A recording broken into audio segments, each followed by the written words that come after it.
खास मिराज अहमद के घर जैतपुरा पुलिस ने चस्पा की 82 CRPC की नोटिस। मुख्तार अंसारी के खास मिराज अहमद उर्फ भाई मिराज के द्वारा फर्जी एफिडेविट के द्वारा अपने शटल लाइसेंस को रिन्यूअल कराने के आरोप में शनिवार को जैतपुरा पुलिस ने मिराज अहमद के घर पर CRPC 82 की नोटिस चस्पा की। कैंट स्टेशन के पास चला अतिक्रमण अभियान, बिना वेटिंग जोन के लगे ठेले को किया जब्त। नगर निगम वाराणसी की प्रवर्तन दल की टीम लगातार शहर में अतिक्रमण करने वाले और बेतरतीब ठेला रेहड़ी लगाने वालों के विरुद्ध अभियान चला रही है। इसी क्रम में शनिवार को नगर निगम के प्रवर्तन दल ने कैंट स्टेशन के आसपास बेतरतीब लगाए गए ठेले को जब्त किया और नगर निगम ले आए। इस बात की जानकारी जब ठेला पटरी व्यवसाय समिति के सचिव अभिषेक निगम को लगी तो उन्होंने मौके पर पहुंचकर नगर निगम के वाहन को रोक दिया और काफी देर तक कहासुनी हुई, लेकिन प्रवर्तन दल ने नियमों का हवाला देते हुए ठेले जब्त कर लिए। सर एक तरफ बताइए, प्रधानमंत्री स्वनिधि में मोबिलाइजेशन कराया जा रहा है, घूम घूम के स्ट्रीट वेंडरों को 10,000 की योजना, दूसरे तरफ इस तरीके से किया जा रहा है। ये सब कोई सर नहीं, आप बताइए सर, अभी वेंडिंग जोन तक नहीं डिसाइड हो पाया, अभी हम काम करें सर क्या? आप पूछवा दें सर, स्ट्रीट वेंडर यहाँ के जनवा सट्टी जाएंगे? नहीं सर, इतना दूर कहा जाएगा सर। जो हमारा पथ विक्रेता अधिनियम है उसके अनुरूप हमको 2% लोगों की व्यवस्था कराई जानी है। अभिषेक निगम, सचिव फेरी पटरी ठेला व्यवसाय समिति। आज जो परिवर्तन दल से हुआ है देश में एक बहुत बड़ी योजना प्रधानमंत्री जी के द्वारा, भारत सरकार के द्वारा प्रधानमंत्री स्वनिधि योजना के अंतर्गत ठेला पटरी रेहड़ी वालों को 10,000 रुपये तक का ऋण दिया जा रहा है, जहां लगातार प्रमुख सचिव और शासन प्रशासन एक तरफ एक्टिव है मोबिलाइजेशन करने में कि जितने भी वेंडर हैं उन्हें मोबिलाइज करके 10,000 रुपये का ऋण दिया जाए। दूसरे तरफ नगर निगम प्रशासन के द्वारा, परिवर्तक दल, क्षेत्रीय पुलिस प्रशासन के द्वारा कैंट क्षेत्र के जितने भी हमारे ठेला पटरी वाले हैं, 400 से 500 लगभग यहाँ ठेला पटरी वालों की आजीविका चलती है, जिससे 2500 लोग लगभग उनका परिवार भरण पोषण होता है। उन लोगों का ठेला लाद देना, पुलिस प्रशासन के द्वारा लगातार 188 का मुकदमा दर्ज करना, उनके साथ बदसलूकी करना, ये सब बड़ी निंदनीय घटना थी। उनसे आग्रह विनय किया गया है कि एक जगह सुनिश्चित करके जो मानक के अनुरूप हो वो जगह सुनिश्चित कर दें, जहाँ भी फिर जो प्रशासनिक तौर पे औपचारिकता है उसे पूरा करके हमारे वेंडिंग जोन को निर्धारित करके वहाँ में बसाने का काम करें। लगभग हमारे 400 ठेला पटरी वाले जो लगा रहे हैं उसमें से लगभग 8-10 ठेले को और वहाँ टेबल और जो उनका कुछ सामान था वो उठा के नगर निगम प्रशासन के लोग ले गए। देखा जाए तो 10,000 रुपया जो सरकार दे रही है वो ठेले वाले को ही दे रहे, फिर उसके बाद इनके ऊपर इस तरह की प्रताड़ना करना, ये क्या कितना सही है? देखिए, माननीय मुख्यमंत्री जी के द्वारा और प्रमुख सचिव जी के द्वारा एकदम सख्त निर्देश है कि किसी भी तरीके का ठेला पटरी वालों के साथ किसी भी तरीके का हरासमेंट नहीं किया जाएगा, लेकिन कहीं ना कहीं जिला प्रशासन के सक्षम अधिकारी इस चीज़ को अनदेखी करके दिन प्रतिदिन हम लोगों को उजाड़ने का काम कर रहे हैं। एक तरफ तो बात कहेंगे कि वेंडिंग जोन डिसाइड किया जा रहा है, दूसरी तरफ हमें उजाड़ भी रहे हैं। एक मेरा आग्रह है कि हम लोग प्रयास कर रहे हैं कि संवाद स्थापितों के बीच का एक मध्य का रास्ता जो हमारे स्ट्रीट वेंडिंग एक्ट में जो निर्धारित किया गया है उसके अनुरूप हमारी व्यवस्था सुनिश्चित की जाए, नहीं तो अंतिम अवसर बचता है आंदोलन का, वो भी करने के लिए हम तैयार रहें। समाजवादी शिक्षक सभा ने उठाई वित्त विहीन शिक्षकों की आवाज, राज्यपाल के नाम का सौंपा ज्ञापन। कोरोना महामारी ने लाखों लोगों के रोजगार को चौपट कर दिया तो कई ऐसे हैं जिन्हें खाने के लाले पड़ गए हैं। उन्हीं में से एक है वित्त विहीन शिक्षक और वित्त विहीन विद्यालय के प्रबंधक और अन्य लोग जो इन विद्यालयों से जुड़े हुए हैं। इन सभी को सरकार द्वारा मदद दी जाए, इस मांग के साथ शनिवार को समाजवादी शिक्षक सभा के कार्यकर्ताओं ने आवाज उठाई। मैं आशुतोष सिन्हा, प्रत्याशी स्नातक MLC समाजवादी पार्टी। आशुतोष जी, आज जिला मुख्यालय क्यों आना हुआ आपका? आज जहां इस लॉकडाउन की पूरी अवधि में, इस कोरोना काल में आप इस बात को जानिए कि जितने शिक्षक परेशान हैं, वित्त विहीन के शिक्षकों की स्थिति इतनी खराब हो गई है और गवर्नमेंट उसके ऊपर कोई एक्शन नहीं ले रही, कोई ध्यान नहीं दे रही।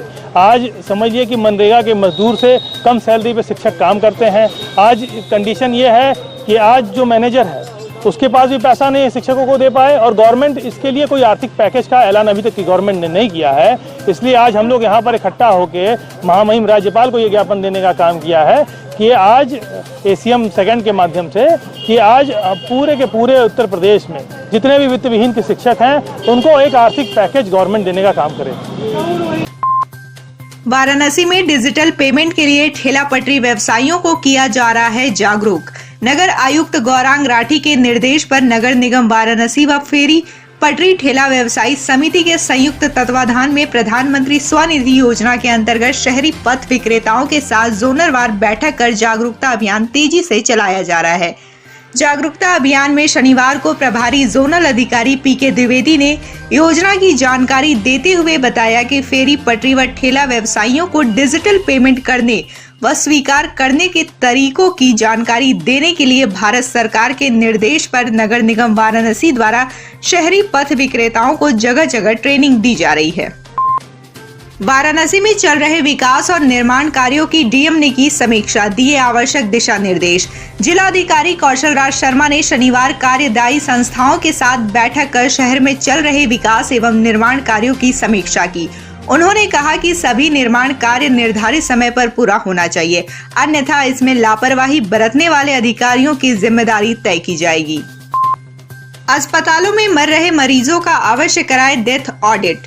कोविड काल में जनपद के नोडल अधिकारी बनाए गए डॉक्टर देवेश चतुर्वेदी, अपर मुख्य सचिव कृषि ने शनिवार को जिलाधिकारी कैंप कार्यालय सभागार में चिकित्सा विभाग एवं प्रशासनिक अधिकारियों के साथ बैठकर जनपद में कोविड-19 के संक्रमण एवं उससे बचाव तथा चिकित्सा व्यवस्था की स्थिति की समीक्षा की है। इस दौरान नोडल अधिकारी ने मुख्य चिकित्सा अधिकारी को निर्देशित किया कि प्रतिदिन मृत होने वाले मरीजों का डेथ ऑडिट अवश्य कराएं, जिससे यह मालूम किया जा सके कि मरीज की मृत्यु के पीछे का कारण क्या है। चौबेपुर थाना पहुंचे एसएसपी अमित पाठक, निरीक्षण में खामी मिलने पर थाना अध्यक्ष से मांगा स्पष्टीकरण। वरिष्ठ पुलिस अधीक्षक अमित पाठक लगातार जनपद के थानों का निरीक्षण कर रहे हैं।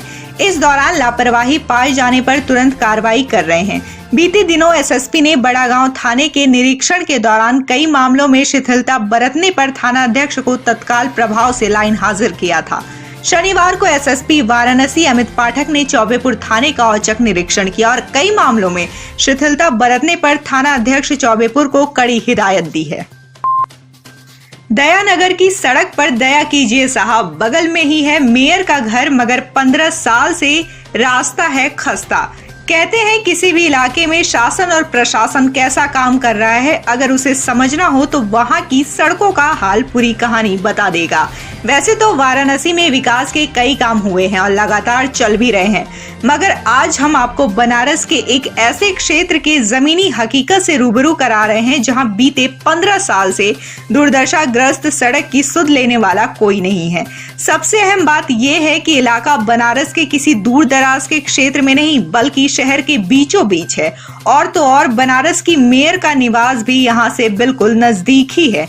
दयानगर से छित्तूपुर जाने वाला मुख्य मार्ग बीते 15 सालों से खस्ता हाल है। वाराणसी में धारदार हथियार से व्यक्ति की हत्या, फैली सनसनी। चोलापुर थाना अंतर्गत मुर्दाहा चौकी क्षेत्र के आयर बाजार में अपने घर के बरामदे में सो रहे एक 35 वर्षीय व्यक्ति की सर पर धारदार हथियार से प्रहार कर हत्या कर दी गई। इस बात की जानकारी परिजनों को तब हुई जब सुबह 4 बजे मृतक के परिजन घर के बाहर आए। घटना की सूचना पर चोलापुर थाना अध्यक्ष और कई थानों की फोर्स के साथ एसपी ग्रामीण मारतंड प्रकाश सिंह मौके पर पहुंच गए। एसपी ग्रामीण के अनुसार परिजनों ने किसी से रंजिश होने से इनकार किया है। व्यक्ति नशे का आदी था, इसलिए घर के बाहर सोता था। हम जांच कर रहे हैं और जल्द ही अभियुक्त पकड़े जाएंगे। सर क्या था पूरा मामला? ये विनय जायसवाल हैं, जिनकी उम्र करीब 35 साल है, आयर बाजार के रहने वाले हैं। इनकी शादी वादी नहीं हुई थी और ये 5 भाई हैं, बाकी सबकी शादी हो गई थी लेकिन इनकी नहीं हुई थी। क्योंकि इनको थोड़ा नशे का लत था इसलिए शादी नहीं हुई और रात में इनको किसी धारदार हथियार से इनके सर पे प्रहार करके इनका हत्याकारी की गई है। हम लोग लगे हुए हैं। अभी तक इन्होंने कोई जाहिरा दुश्मनी या कोई जाहिरा अपनी अदावत नहीं बताई है, लेकिन हम लोग प्रयास कर रहे हैं कि जल्दी से जल्दी घटना का अनावरण हो और कुछ हम लोगों के पास सूत्र आए हैं जिस पर हम लोग काम कर रहे हैं। सर घटना कितने बजे की है? घटना रात 2 के बाद की लग रही है, क्योंकि सुबह 4 बजे जब इन्होंने घर वाले बाहर निकले तो ये बरामदे में ही सोते थे पूरे अपने जीवन काल में। तो देखे कि बरामदे में पड़े हुए हैं। सर मौके पे कोई अन्य थाने की भी फोर्स आई थी क्या? कई थाने की फोर्स बुलाई गई थी, कोई इसके लिए नहीं कि कोई लाइन ऑर्डर की समस्या है, इसलिए बुलाई गई थी कि एहतियातन कुछ फोर्स की जरूरत है और कुछ काम करने की टीमें बनाने की जरूरत है, इसलिए फोर्स बुलाई गई। सर अभी तक किसी की गिरफ्तारी? अभी तक किसी की गिरफ्तारी नहीं की गई है। कुछ लोगों को हम लोगों ने डिटेन किया है, जिनसे बातचीत की जा रही है। वाराणसी में शनिवार को 136 कोरोना पॉजिटिव मरीज मिले हैं। जिले में बीते 24 घंटे में 3 मरीजों की मौत कोरोना के कारण हुई है। शनिवार को होम आइसोलेशन से 195 तथा अस्पताल से 4 व्यक्ति स्वस्थ होने के बाद डिस्चार्ज किए गए हैं। जिले में कोरोना से मरने वालों का आंकड़ा 206 पहुंच गया है। अब तक 12,677 कोरोना पॉजिटिव मरीज वाराणसी में मिल चुके हैं। इनमें से 10,965 लोग स्वस्थ हो चुके हैं, जबकि एक्टिव मरीजों की संख्या 1,506 है।